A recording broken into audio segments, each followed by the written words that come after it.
My reason for studying He Papa Tikanga Level 3 was I work for a government agency, so I come across heaps of different cultures where I deal with different people.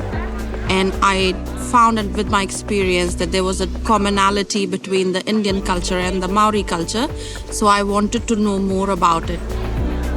For me and my family, it means a lot. It's like an achievement doing a culture study basically of another culture and understanding people more. We are in New Zealand, it's a Maori land, and understanding the culture, it means understanding the people who are originally New Zealanders, and it just gives us more inspiration to engage and, be cordial.